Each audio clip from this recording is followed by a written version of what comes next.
আপনারা তো আমার আগে এখানে চলে আসছেন, আপনারা আমাদের অ্যারেঞ্জমেন্ট দেখছেন। এখানে প্রায় 35,000 ভাই মাথার আপনার মোবাইল দুটাই নামাই এখানে ঈদের জামাতে শরীক হয়।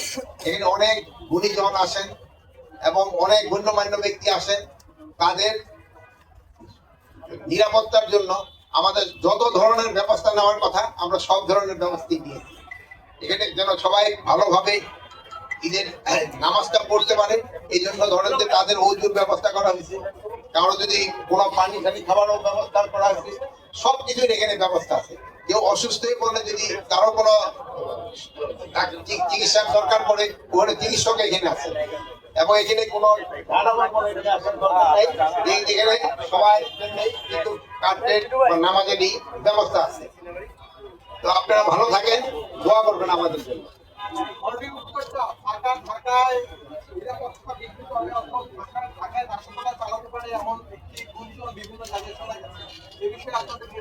শুনেন, গুঞ্জন সবসময় গুঞ্জনই থাকে। আমাদের নিরাপত্তার কোনো অভাব নেই এবং কোনো নাশকতা হওয়ার কোনো আশঙ্কা নেই। যদি কোনো ধরনের কোনো সংবাদ আপনারা পান, আপনারা আমাদের জানাবেন, আমরা জনগণকে নিয়ে আপনাদের নিয়ে আমরা ওইটাকে প্রতিহত করব।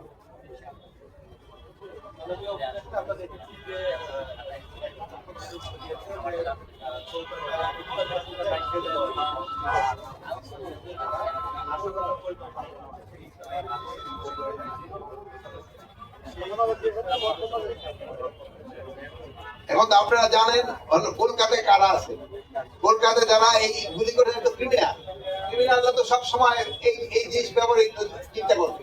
তা আমরা এই ক্রিমিনালদের কাছে কি ধরনের ব্যবস্থা নেওয়া যায় আমরা সেই ধরনের ব্যবস্থা নিই।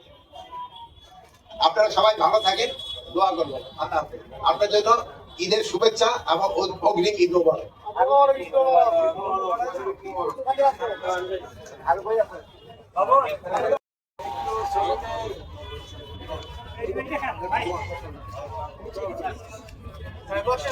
এই ভাই বসেন না।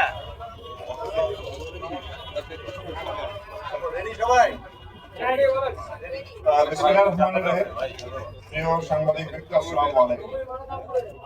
সবাইকে পবিত্র ঈদ উল ফিতরের শুভেচ্ছা জানাচ্ছি এবং আপনাদের মাধ্যমে দেশবাসীকেও জানাই পবিত্র ঈদের শুভেচ্ছা এবং অভিনন্দন। ঈদ মোবারক। পবিত্র ঈদ আমাদের মুসলিম ধর্মাবলম্বীদের জন্য একটি বড় অনুষ্ঠান। এই অনুষ্ঠানকে কেন্দ্র করে পুরা রমজান মাসের প্রথম থেকে আমরা নিরাপত্তামূলক ব্যবস্থা গ্রহণ করেছি। ঈদের সময় আপনার কতগুলি ঘটনা ঘটে, যেমন এই সময়ে বিপণী বিতানে রমজান মাসের শুরু থেকে প্রচুর বিক্রি কিনে হয়, অনেক অর্থের লেনদেন হয়।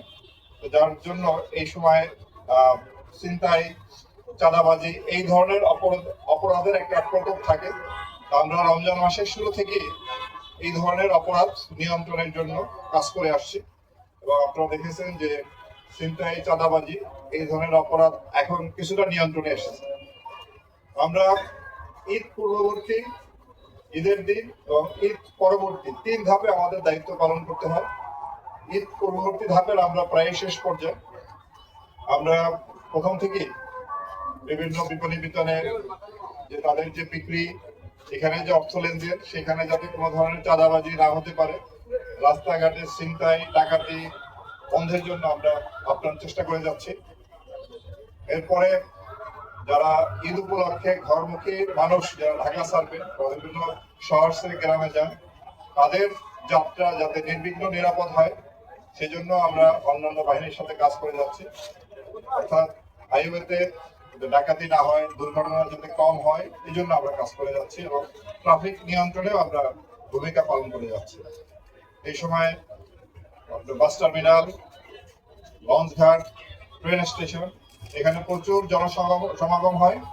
সুতরাং সেখানে নিরাপত্তার জন্য আমরা দেশব্যাপী টহল, গোয়েন্দা নজরদারি, সাদা পোশাকের ডিউটি এবং অন্যান্য বাহিনীর সাথে সমন্বয় রেখে আমরা এই নিরাপত্তামূলক ডিউটি পালন করি। এরপরে ঈদের দিন আমাদের এই কেন্দ্রীয় ঈদগাহ সহ সারা দেশে অনেক বড় বড় ঈদের জামাত হবে এবং সেখানে বিপুল সংখ্যক মুসল্লি সমাগম হবে। আমরা এই কেন্দ্রীয় ঈদগাহ সহ সারা বাংলাদেশের যত বড় বড় ঈদগাহ আছে, এটি আপনার বিভাগীয় শহর, জেলা পর্যায়ে এবং উপজেলা পর্যায়ে আমাদের নিরাপত্তা বলয় থাকবে, যাতে নিরাপত্তার সাথে মুসল্লিরা ঈদের জামাতে ঈদের নামাজ আদায় করতে পারেন। ঈদের দিন সহ এরপরে ছুটির বেশ কয়েকদিন আপনার বিভিন্ন যে আমাদের টুরিস্ট স্পট আছে, বিনোদন কেন্দ্র আছে, সেখানেও মানুষের ভিড় হবে। তা আমরা সেখানেও যাতে নিরাপদের সাথে মানুষ তার বিনোদন উপভোগ করতে পারে, সেজন্য আমরা সেখানে নিরাপত্তার ব্যবস্থা রেখেছি। এবং এই ঈদের সময় আমাদের দেশের নারী, শিশু সহ একটা বিশাল সংখ্যক জনগোষ্ঠীর একটা অংশ তারাও যাতায়াত করেন এবং বিনোদন কেন্দ্রে যান। তো আমরা সেদিকেও নজর রাখছি, যাতে কোনো রকম কোনো ইভটিজিং বা যৌন হয়রানি বা এই ধরনের যে অপরাধমূলক কর্মকাণ্ড যা না ঘটতে পারে, সেজন্য আমরা সতর্ক দৃষ্টি রাখছি। ঈদের সময় ঢাকা শহর সহ বড় বড় শহর জনসংখ্যা একটু কমে যায়, বাসা বাড়ি ফাঁকা থাকে।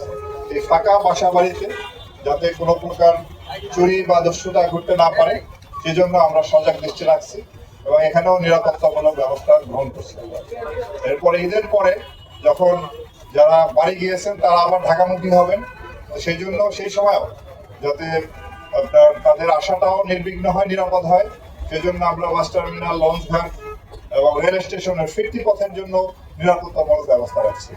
আমরা সবকিছু মিলিয়ে এই সময়টায় যাতে আরো অন্যান্য কিছু অপরাধ হয়, যেমন মলম পার্টি, অজ্ঞান পার্টি, জাল টাকা, মাদকের অপব্যবহার, এগুলো যাতে বিস্তার করতে না পারে, এই জন্য আমরা আমাদের সতর্ক দৃষ্টি সেখানে আমরা রাখছি।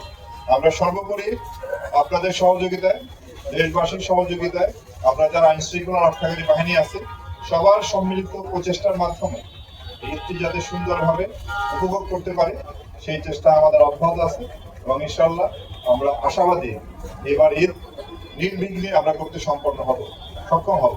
আপনারা ইতিমধ্যে দেখেছেন যে আমাদের যে ঈদ জার্নি, যেটা ঢাকা থেকে বাইরে যাওয়াটা অন্যান্য বছরের চেয়ে তুলনামূলকভাবে এবার একটু স্বস্তিদায়ক হয়েছে।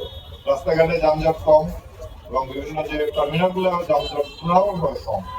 আমরা এবং অপরাধের মাত্রাও মোটামুটি এখন নিয়ন্ত্রণে আসছে। বাকি সময়টুকু আমাদের ভালোভাবে কাটুক এই আশাবাদ ব্যক্ত করি এবং আপনাদের সবাইকে এবং আপনাদের মাধ্যমে পুরো দেশবাসীকে আবারও ঈদের অগ্রিম শুভেচ্ছা, ঈদ মোবারক।